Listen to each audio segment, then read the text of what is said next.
Bonjour à tous, aujourd'hui nous allons voir comment on remplace l'écran supérieur d'une Nintendo DS Lite. Alors dans cette vidéo vous ne verrez pas le démontage de la DS, tout simplement parce que l'état dans lequel elle m'est parvenue n'aurait pas été propice à faire une vidéo sur le démontage. Ça m'étonnerait que votre DS ait été aussi déglinguée que était la mienne quand elle m'est arrivée, enfin quand mon ami me l'a envoyé. En plus j'ai dû laver la plupart des pièces, donc bon, ça n'aurait pas été très intéressant à vous montrer. Donc on va voir comment mettre correctement le nouvel écran, et comment l'installer correctement pour ne pas qu'il s'use et s'abîme pendant l'utilisation. On remercie bien évidemment les petits chinois. Tu vas mourir. Voici donc comment se présente l'écran en question. La première chose à faire évidemment va être de souder les haut-parleurs sur l'écran, vu que pour la DS les haut-parleurs sont soudés à l'écran. Ce n'est pas une nappe différente comme pour la Nintendo 3DS XL. Ça aura quand même son avantage parce que comme ça on n'aura qu'une seule nappe à passer dans la charnière. Donc il faut évidemment qu'on les soude. Au préalable il faudra évidemment dessouder les haut-parleurs de l'écran défectueux. Alors pour les souder c'est très simple, on prend du plomb, il n'y a pas rien de plus classique. Et pour savoir comment les souder sur l'écran c'est très simple, vous avez donc 4 petits carrés sur le côté de la nappe. Sur chaque carré, il y a un plus ou un moins à côté, un petit plus, un petit moins marqué à côté. Et vous devez tout simplement souder le câble rouge sur le moins et le câble noir sur le plus. Donc vous faites ça pour le côté droit et le côté gauche et ça devrait être bon.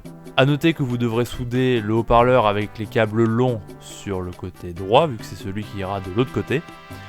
Et que vous devrez souder celui qui a les câbles courts sur l'extérieur. Sur le côté gauche, vu que c'est celui qui ira du côté en question. On va donc pouvoir commencer à souder en mettant du plomb sur les connecteurs pour pouvoir ensuite y souder les câbles. Le fil vert sur le bouton vert, le fil rouge sur le bouton. On a soudé le premier. A noter que les haut-parleurs sont aimantés, donc évitez de les approcher trop du fer à souder parce que sinon ils risquent de s'y coller avec la chaleur, ça va les abîmer. Voilà. C'est pas ça. Je vais essayer le contraire. Les haut-parleurs sont soudés. On va donc pouvoir enfin placer l'écran. Et pour ce faire, il va falloir qu'on passe la nappe, dans la petite charnière sur le côté. Et pour ça, il va falloir qu'on l'enroule et qu'on l'enroule sur le côté extérieur, comme ceci. Donc, une fois que nous l'avons bien enroulé, on le serre un peu pour que ça soit le plus fin possible. Et ensuite, on essaye de le passer. Ça demande un peu de précision. On accompagne l'écran quand on le met. Alors vous voyez que normalement vous n'aurez pas besoin de forcer si c'est bien fait. Et une fois que vous avez réussi à mettre la nappe dans le passage, vous pouvez donc finir. Hop, je vais prendre ma pince pour aider un peu. On fait attention à ce que le petit anneau en métal ne se barre pas. Et une fois que la nappe y est quasiment, on tire un tout petit peu pour terminer le travail. Et voilà, après avoir passé la petite nappe, on va mettre les deux autres composants restants, à savoir le micro et l'antenne Wi-Fi. Le micro a un câble blanc et l'antenne Wi-Fi a un câble noir, comme ça vous vous en rappellerez. Et donc on va devoir placer l'antenne Wi-Fi comme ceci, et avec un objet assez fin, on va devoir caler le câble derrière les petits pics là que vous voyez. Hop, attendez, je vais vous montrer. Hop, on le cale comme ça pour que le câble puisse rester en place. Après avoir calé le câble correctement, on va donc devoir passer ce dernier dans la charnière à l'intérieur de la nappe, comme ceci. Et donc c'est ce qu'on va faire, donc on le prend, rien de plus simple, là ça va être beaucoup plus facile.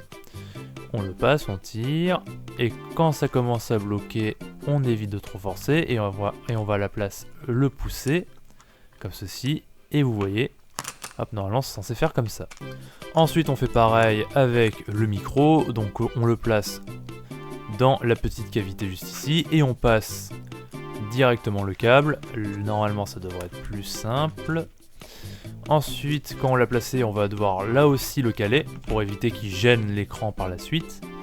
Donc hop, on va enlever directement l'écran, enfin le plastique un court instant, et on va venir placer le câble dans la petite fente. Hop, on va le replacer vite fait pour être sûr qu'il soit bien calé.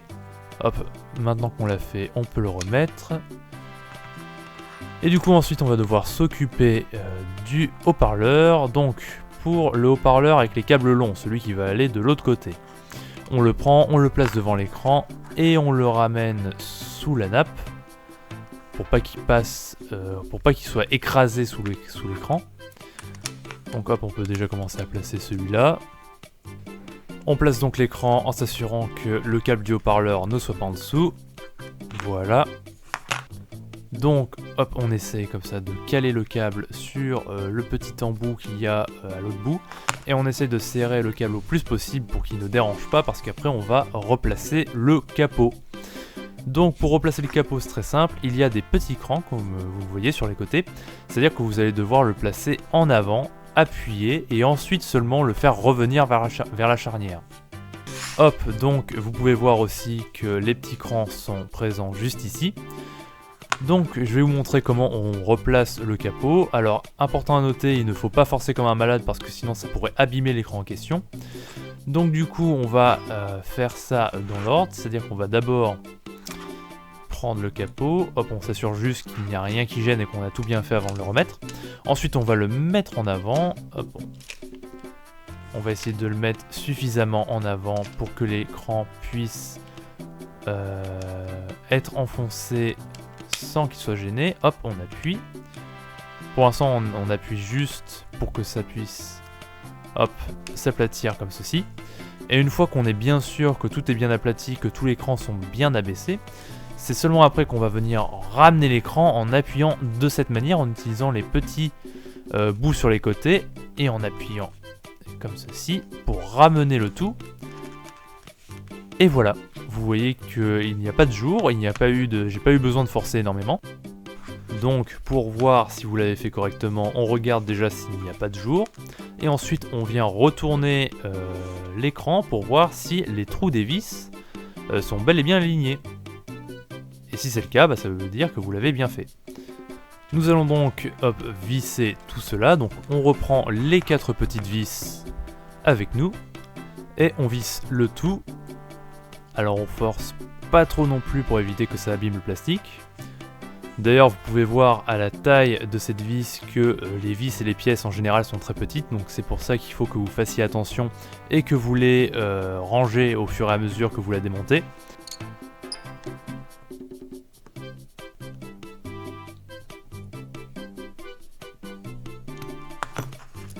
Et voilà, c'est fait. Hop, on regarde une dernière fois qu'il n'y a pas de jour et que tout est bien installé. Et on va donc pouvoir, hop, après qu'on ait vérifié qu'on les a bien serrés au maximum, on force pas trop, on regarde juste en exerçant une petite force si on les a bien serrés au maximum. Et on va donc pouvoir replacer les petits cache-vis. Alors c'est important de bien les conserver et surtout de bien les enlever. C'est pour ça que pour les enlever en général on utilise un cutter ou un truc très très fin pour pouvoir les retirer sans les abîmer. Alors je sais pas si pour la DS on peut acheter des cache-vis sur AliExpress. J'ai vu que pour la 3DS XL qui avait perdu ses cache-vis, j'ai pu en retrouver sur AliExpress et les utiliser pour cacher les vis. Mais je trouve que c'est mieux de prendre les originaux. En plus ça évitera d'avoir des problèmes en termes de coloris.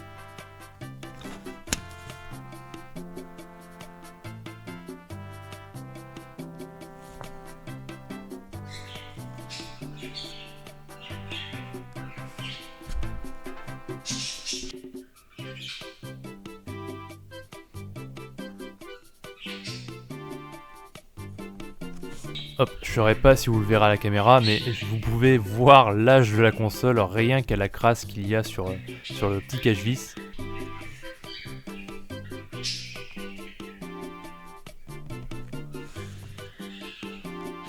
Et voilà, on pourrait presque ne pas se douter qu'on l'a ouvert une seule fois. Et donc si on a enroulé la nappe de cette manière, c'est pour éviter qu'elle ne s'abîme quand on ouvrira et qu'on fermera l'écran de la DS. Parce que si vous placez mal la nappe, vous risquez de l'endommager au fil de l'utilisation. Hop, maintenant il va falloir réemboîter avec la partie inférieure. Hop, on commence par passer les câbles.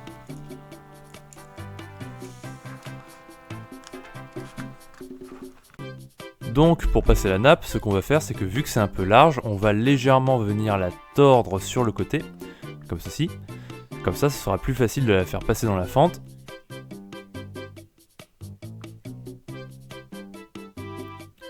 Vous voyez, ça passe tout seul. Une fois que vous l'avez passé, vous n'avez plus qu'à tirer un tout petit peu et ensuite pousser sur le côté pour emboîter le tout. Hop. Voilà. Bon, ça c'est tombé, on le remettra à la fin. Et une fois que vous l'avez fait, maintenant ce qu'on va faire, c'est qu'on va replacer la charnière. Hop. Donc vous l'emboîtez comme ceci. Vous prenez avec vous les vis. Ce sont les deux plus longues du lot. Et donc là, rien de plus simple, vous les vissez. Prenez le temps aussi de vérifier que les deux morceaux de plastique translucides sont bien à l'intérieur de la charnière, parce que c'est ces morceaux qui vont venir diffuser la lumière des voyants. Et une fois qu'on l'a vissé, on prend le temps de vérifier que ça marche correctement.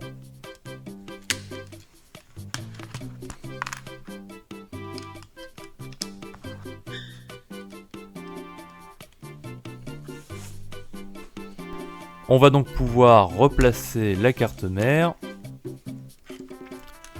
On commence par l'écran supérieur.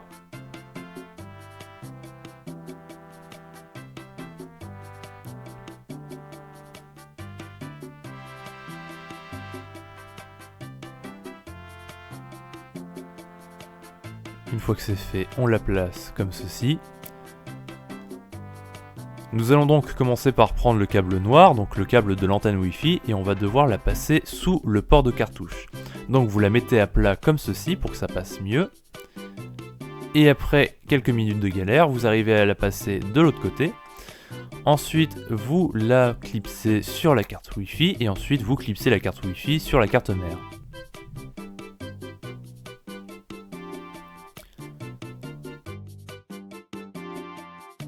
Donc vous passez le câble blanc du micro sous la carte mère et vous la faites ressortir juste à côté de la nappe de l'écran tactile. Et une fois que c'est fait, vous n'avez plus qu'à la clipser directement sur la carte mère. Nous allons donc ensuite replacer les gâchettes. Donc pour rappel, vous prenez la gâchette, vous prenez le ressort, vous le mettez comme ceci. Et ensuite vous venez placer l'axe. Hop, à travers le tout. Et ensuite vous les placez, rien de plus simple. Hop. Vous pensez bien à mettre le ressort dans le petit tambour prévu à cet effet. Et une fois que vous avez vérifié que tout était bien en place, vous pouvez donc refermer le tout en mettant la coque par-dessus.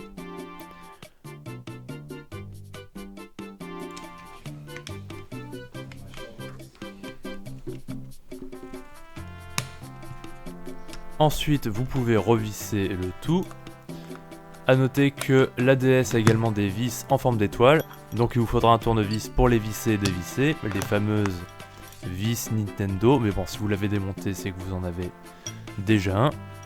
On n'oublie pas également la petite vis sur le port de cartouche.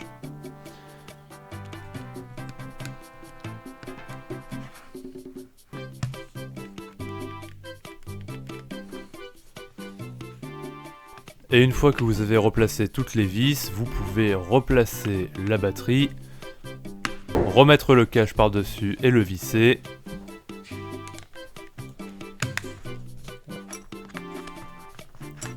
Une fois qu'on a fait tout ça, vous pouvez donc l'ouvrir, l'allumer. Hop, on voit bien le petit voyant vert.